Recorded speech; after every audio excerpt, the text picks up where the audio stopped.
Good morning. It's good to be in the house of the Lord. I'm very thankful that we are able to gather together, have that time of praise and worship. Pray that we can continue with a grateful and a thankful and a worshipful heart, because the rest of the services is as much worship as the praise portion.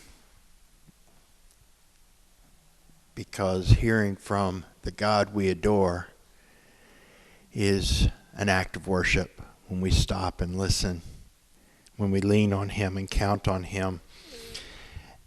I like the way the seasons kind of fall with our holidays. We just got done with spooky season, and now it's thankful season. And I've seen a lot of people kind of upset this year. There's not much to be thankful for in a lot of people's eyes. Some people are just like, I'm skipping Thanksgiving this year because there's just nothing to be thankful for. And I really feel bad because you miss the whole point. See, we have this Thanksgiving tradition here, and most of us don't know anything more about it than what was taught to us in like the second and third grade. The Pilgrims came over, Plymouth Rock. They were Puritans. They wore funny hats. They had famine and sickness that they got through with the help of some Indians. They made some construction paper turkeys and had a feast. And there are those who would like to take away from our tradition of honoring God and try to say, well, there's a lot more to it than that, and that truth has been hidden.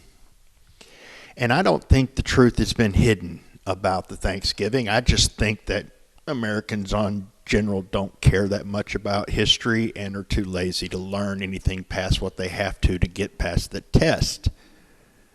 And you don't teach second and third graders about higher things, and then they don't go back and revisit it. And so they want to point out that the famine was a result of their own mistakes, their own choices, their own laziness, their own selfishness, their own deceit, their own, all these issues and problems.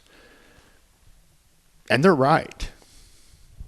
And that doesn't destroy Thanksgiving. It actually makes it better. See, the world going crazy isn't the reason to not have Thanksgiving. Because what they were doing was giving thanks to God for His care, for their lives, for their provision, despite the fact that sickness had taken half their colony. Not too long before. And despite the fact that they were a very short time away from another winter where things were going to be different. They weren't celebrating Thanksgiving because the bad times were gone and we're going to be rolling in the clover from here on. Winter was coming.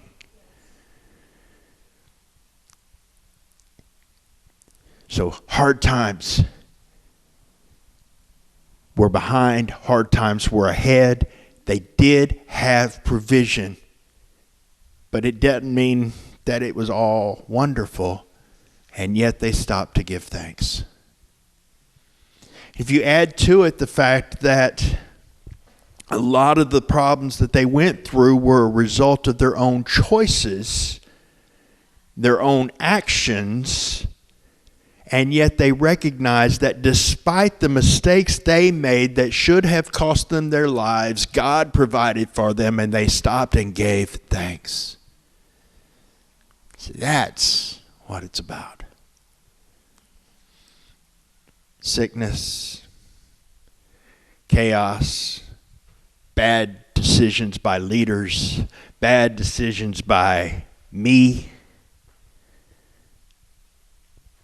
resulting in a life of hard times and scary times behind and scary times ahead, and yet God provides because he loves us. Not because we did everything right, but then there were still hard times. We did our very best.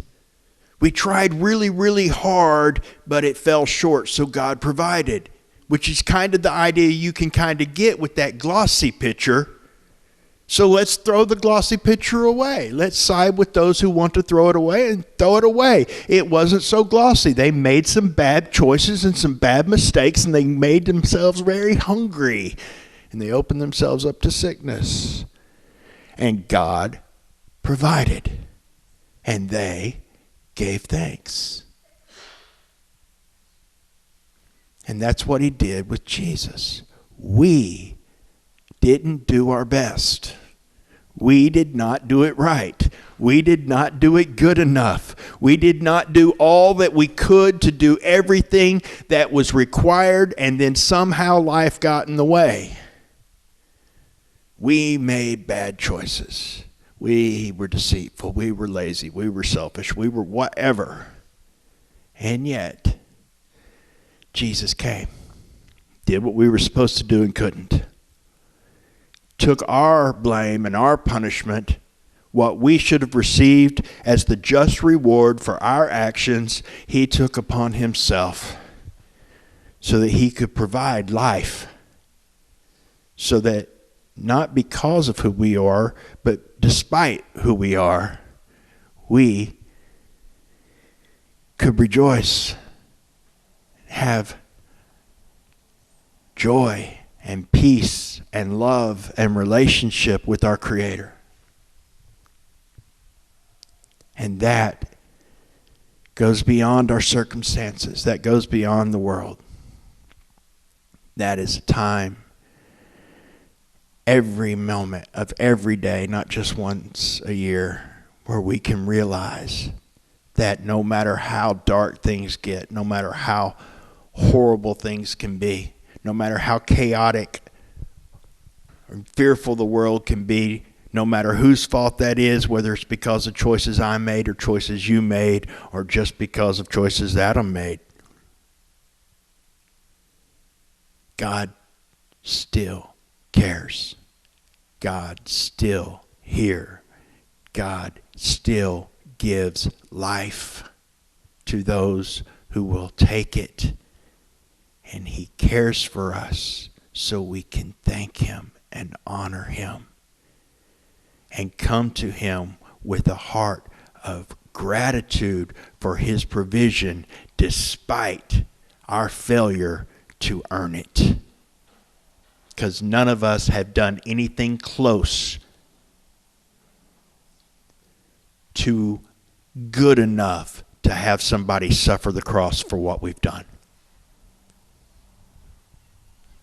I'm sorry, think of the best thing you have ever done for anybody in your life, and I wouldn't go endure half of the cross in reward for that.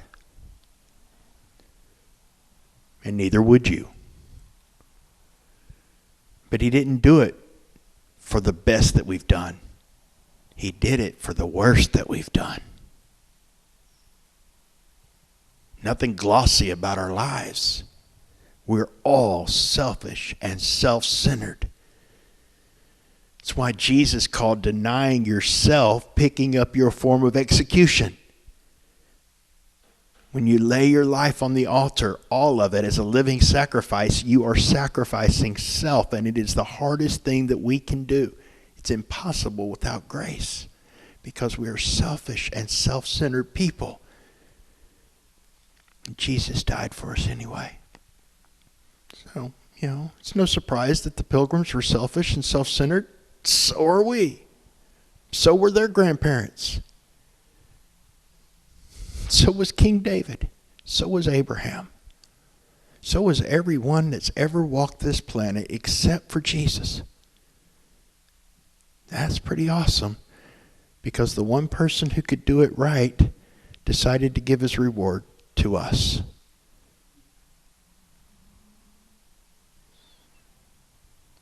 So come with a thankful heart for the life that we have in him.